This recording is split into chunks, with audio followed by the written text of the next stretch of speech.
सुबह की नर्म रोशनी हर तरफ फैल रही थी। परिंदे चहचहा रहे थे और ईद उल अजहा की खुशियां फिजा में महसूस हो रही थीं। इब्राहिम और बरका खुशी से जल्दी बेदार हुए। दोनों दौड़ते हुए अपने बाबा के पास गए और बोले, बाबा सुबह हो गई, जल्दी उठें, हमने बकरा लेने भी जाना है। बाबा मुस्कुरा दिए और बच्चों को तैयार होने का कहा। ईद की खुशियां सिर्फ नए कपड़ों या जानवरों की वजह से नहीं होती, बल्कि अल्लाह की रजा के लिए कुर्बानी करने के जज्बे की वजह से होती हैं। मंडी में हर तरफ बकरे, ऊंट और लोग मौजूद थे। बच्चे हैरत से हर जानवर को देख रहे थे।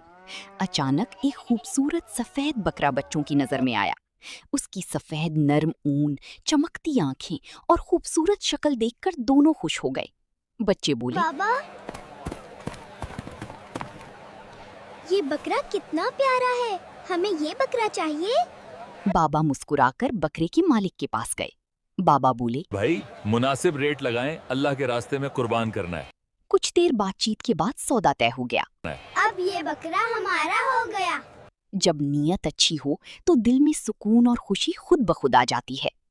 बच्चे खुशी से बकरे के गिर्द घूमने लगे। बच्चे कहते, इसका नाम चंदो होगा। इसी दौरान जैद अपने अब्बू के साथ एक बहुत बड़ा ऊंट लेकर आया। जैद फख्र से बोला, मेरा ऊंट बहुत बड़ा है। इब्राहिम और बरका अपने छोटे बकरे को देखकर थोड़ा उदास हो गए।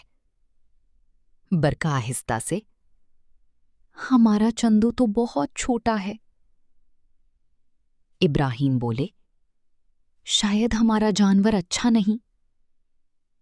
तब उनके बाबा मोहब्बत से बच्चों के करीब बैठ गए। बाबा बोले, अल्लाह बड़ा या छोटा नहीं देखता, अल्लाह तो सिर्फ नीयत देखता है। अगर दिल में इखलास हो तो छोटी कुर्बानी भी अल्लाह के यहाँ बहुत कीमती होती है। बच्चों के चेहरों पर दोबारा खुशी आ गई। अल्लाह के नजदीक असल कीमत जानवर की नहीं, बल्कि दिल के इखलास की होती है।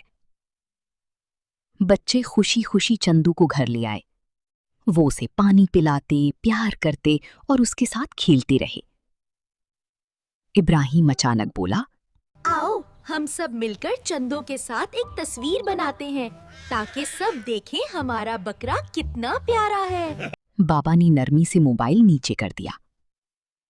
बाबा बोले, नहीं बेटा, ये दिखावा है। अल्लाह ताला दिखावा पसंद नहीं करता। अल्लाह ताला को वो अमल पसंद है जो सिर्फ उसकी रजा के लिए हो, लोगों को दिखाने के लिए नहीं। बच्चे खामोशी से बात सुनने लगे। बाबा बोले, अगर हम हर नेकी सिर्फ लोगों को दिखाने के लिए करें तो उसका अजर कम हो जाता है। रात हो चुकी थी। चंदू आराम से बैठा था और बच्चे अपने बाबा के साथ खुश थे। इब्राहिम बोला, बाबा, अब हम अपनी कुर्बानी सिर्फ अल्लाह के लिए करेंगे। बरका, जी, अल्लाह नियत देखता है। बाबा मुस्कुरा दिए और बच्चों को गले लगा लिया। अल्लाह ताला जाहिरी चीजों से ज्यादा दिल की नियत देखता है। नेकी में दिखावा नहीं करना चाहिए। खालिस नियत वाला छोटा अमल भी अल्लाह ताला के नज़दीक बहुत बड़ा होता है। तो प्यारे बच्चों, हर काम सिर्फ अल्लाह ताला की खुशी के लिए करना चाहिए। ईद उल आई, खुशियाँ लाई, अल्लाह की रहमत हम पे छाई। कुर्बानी का दिन है ये प्यारा, हजरत इब्राहिम का इशारा। वालिदीन का कहना हम माने, नेकी की राह हम पहचाने। गरीबों को भी गले लगाएंगे, सब मिलकर ईद मनाएंगे। अल्लाह हमसे राजी हो जाए, दिल में हमारे ईमान समा जाए।